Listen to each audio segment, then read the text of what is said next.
Some people are very different, you know. Some people are very forthright, others not so much. Some people would never utter discomfort. I saw a meme the other day, and the lady was saying that she would go to a restaurant and say she wants chai latte, for instance, and then she's given cafe latte, and she just sips it. I mean, tastes that is not chai latte, and then she just walk away with cafe latte. All right.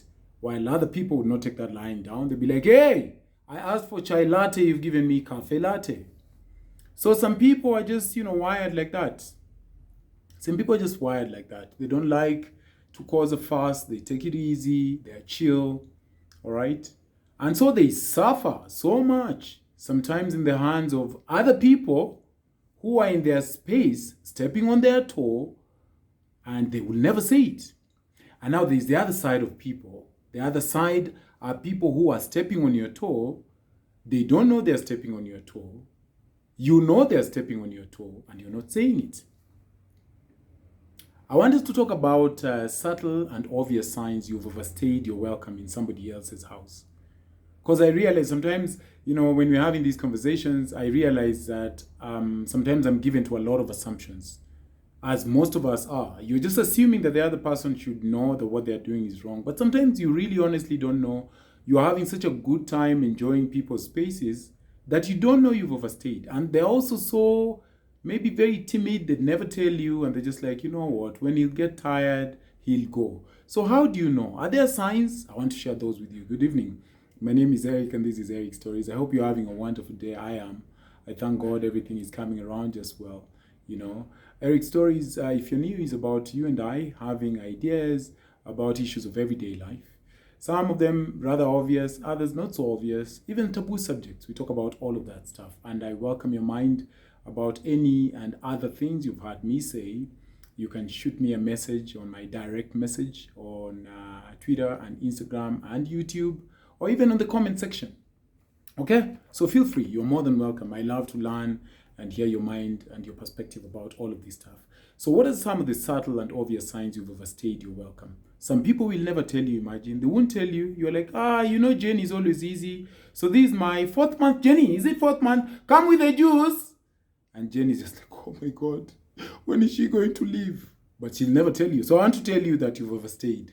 And John or James or Jane might never tell you. All right? So first thing, when they stop laughing at your jokes, all those little quirks you used to say, those little quirks of yours they used to laugh at in the beginning, like you'd say the most unfunny thing and they'd be like, Aki Jeremy, by God, Aki, you are a fala.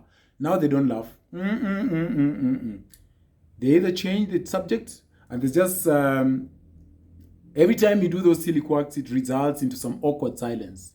That's a good sign that they're not moody. They've not been moody since they've been doing that for 3 weeks. 3 weeks of them not laughing. That's a sign. All right? They're no longer laughing. Remember when you came 4 months ago or 3 weeks ago, they were laughing and everything you said, every little thing that wasn't quite funny was being laughed at?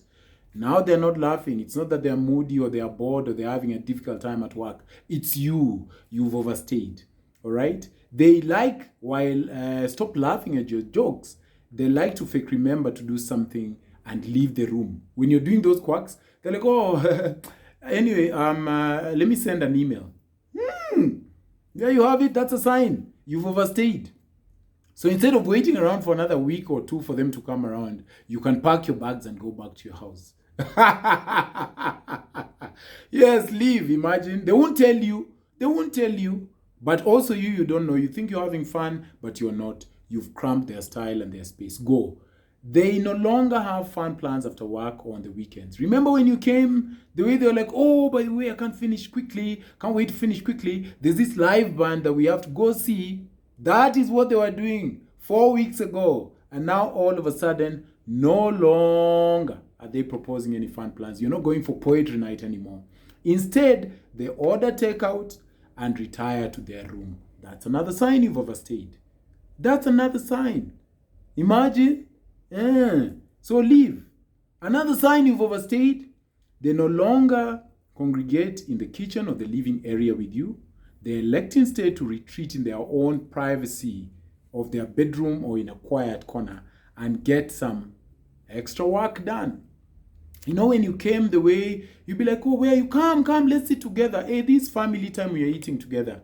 Now they have to go to their room to do something quiet by themselves. That's another sign. You've overstayed your welcome.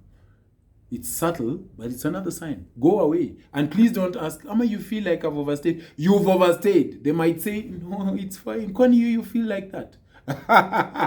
And they'll be like, Amy, I started getting uncomfortable thinking you're feeling like I've overstayed. You've overstayed. They mention loudly in your earshot some super cheap bus or flight ticket that they happened upon online that amazingly and apparently is heading back to your destination where you'd come from. They're like, oh, you won't believe it. Today I was just on my computer and then I click pang and I'm like, flights to, oh my goodness, flights to Kisumu. I just like 2,500. I'm so shocked. It's really, really cheap. Is that something you'd want to board when you are ready to go back home? That's another sign. Totally randomly, they saw a flight back to your house or a bus that is on offer. That's another sign, imagine. When it's time to clean the house, they leave your messy corner of the room just a way to passively aggressively pass a message, you know, and call attention to the chores that you need to help around the house with. Back in the day when you came 3 weeks ago, they wouldn't mind cleaning everything in your room. They're bringing and zooming into your unkemptness, all right?